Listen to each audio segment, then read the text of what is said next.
रात के ठीक 12 बजे का समय था। पूरा गांव सो रहा था, लेकिन मोहन के घर के रसोई घर में अजीब सी चुर्रमुर्र आवाजें आ रही थीं। अंधेरे में दो चमकती आंखें लालच से किसी चीज को घूर रही थीं। ये कोई चोर नहीं था, ये मोहन था जो गणेश जी के लिए बनाए गए 21 गर्म गर्म मोदक चटा रहा था, एक के बाद एक।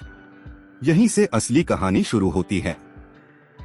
गांव सुहागपुर में हर साल गणेश चतुर्थी बड़ी धूमधाम से मनाई जाती थी। इस बार पूजा की तैयारी की जिम्मेदारी मोहन पर थी। मोहन भला इंसान था, लेकिन एक बहुत बड़ी कमजोरी थी, उसे मोदक देखकर खुद पर कंट्रोल नहीं रहता था। पूजा से एक दिन पहले उसकी मां ने 21 मोदक बनाकर एक चांदी की थाली में रख दिए। गर्म गर्म घी से चमकते, खुशबू से भरे मोदक। मां ने कड़क आवाज में कहा, मोहन, ध्यान रखना, ये गणेश जी के प्रसाद के लिए हैं। इनको हाथ भी मत लगाना। मोहन ने सिर हिलाया। हाँ मां, बिल्कुल नहीं खाऊंगा। पर मोहन का मन पहले ही मोदक के पास जाकर बैठ चुका था। सब लोग सो चुके थे, लेकिन मोहन की आंखों में नींद नहीं। मोदक नजर आ रहे थे।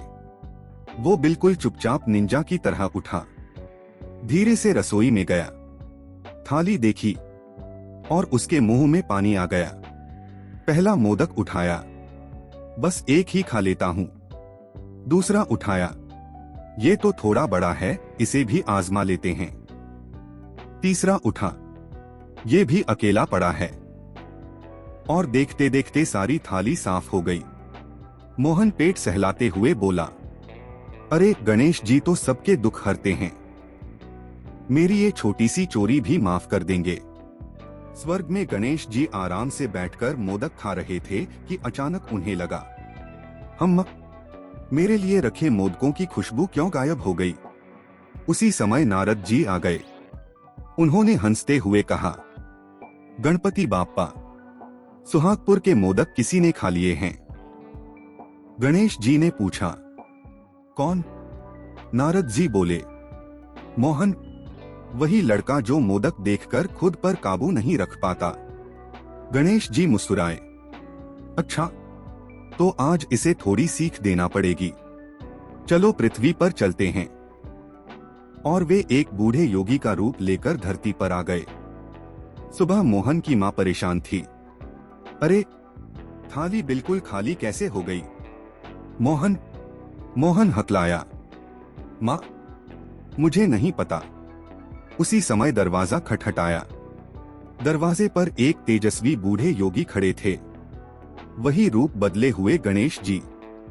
मोहन बोला, प्रणाम बाबा। आप कौन? योगी बोले, मैं वो हूं जो सब जानता है, और मुझे पता है कि तुम मोदक के बड़े शौकीन हो। मोहन चौंका, आपको कैसे पता?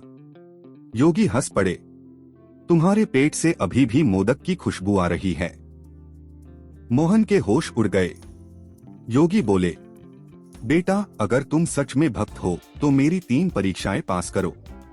पास हुए तो तुम्हें अनगिनत मोदक मिलेंगे, फेल हुए तो जिंदगी भर मोदक से नफरत हो जाएगी।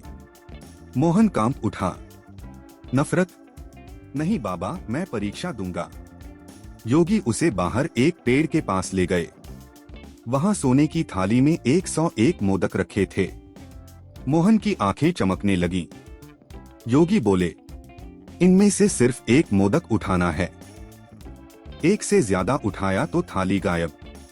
मोहन ने बहादुरी से एक मोदक उठाया, बस यही खाऊंगा। पर तभी उसे दूसरे मोदक में ज्यादा घी दिखा। उसने लालच में दूसरा भी पकड़ लिया, और पुफ, पूरी थाली गायब। योगी बोले, पहली परीक्षा फेल। मोहन सिर पकड़कर बैठ गया। योगी ने उसे एक जादुई लकड़ी दी। झूठ बोलोगे तो लकड़ी लाल हो जाएगी। योगी ने पूछा, क्या तुमने कल मोदक खाए थे? मोहन बोला, नहीं। लकड़ी लाल हो गई। मोहन घबराया, थोड़े ही खाए थे। और लाल? ठीक है बाबा, 9 खाए थे।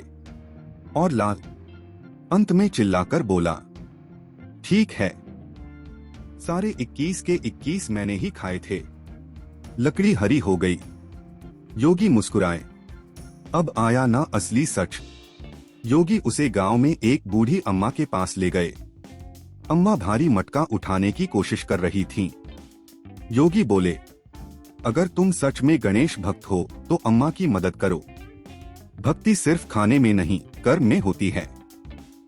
पहले तो मोहन ने मुंह बनाया, मैं तो मोदक की परीक्षा देने आया था। लेकिन योगी की गंभीर आंखें देखकर उसने अम्मा का मटका उठाया, घर तक पहुंचाया और अम्मा ने दुआ दी, भगवान तुम्हारा भला करे बेटा। यह सुनकर मोहन के दिल में कुछ बदलने लगा। योगी उसे पेड़ के नीचे ले आए। उन्होंने कहा, मोहन, भूख लगना गलत नहीं, लेकिन लालच और झूठ इंसान को अंदर से गंदा बना देते हैं। तुमने आज मदद करके अच्छा काम किया है। मोहन विनम्र होकर बोला, बाबा, मैं सुधारना चाहता हूँ, मुझे माफ कर दीजिए। उसी समय योगी के शरीर से प्रकाश निकलने लगा। मोहन घबराकर पीछे हट गया और अगले ही पल योगी बदलकर गणेश जी के दिव्य रूप में सामने खड़े थे। मोहन जमीन पर गिरकर बोला, गणपति बाप्पा, मैंने आपको नाराज कर दिया। गणेश जी हंसते हुए बोले, नहीं बेटा, तुम गलत थे, लेकिन तुमने सीख ली, और जो सीख लेता है वही मेरा सच्चा भक्त है। गणेश जी ने हाथ हिलाया और हवा में चमकती हुई मोदकों की नई थाली प्रकट हो गई। गणेश जी बोले, अब ये मोदक तुम खा सकते हो, क्योंकि आज तुमने मेहनत, ईमानदारी और भलाई तीनों सीख ली। मोहन हंस पड़ा, पर बाबा, इस बार सिर्फ एक ही खाऊंगा, बाकी बांट दूंगा। गणेश जी ने आशीर्वाद देते हुए कहा, यही है असली भक्ति। लालच छोड़ो, सच बोलो और दूसरों की मदद करो। वे आकाश में उड़ते हुए वापस स्वर्ग चले गए और मोहन गांव में सबसे दयालु लड़का बन गया। अब वो पहले की तरह लालची नहीं था और गणेश जी की भक्ति में सच्चा हो गया। सीख, भक्ति केवल पूजा करने में नहीं, बल्कि अच्छे काम करने में होती है। लाल से हमेशा नुकसान होता है। सच बोलने वाला इंसान जीवन में हमेशा आगे बढ़ता है। दूसरों की मदद करने से भगवान खुश होते हैं।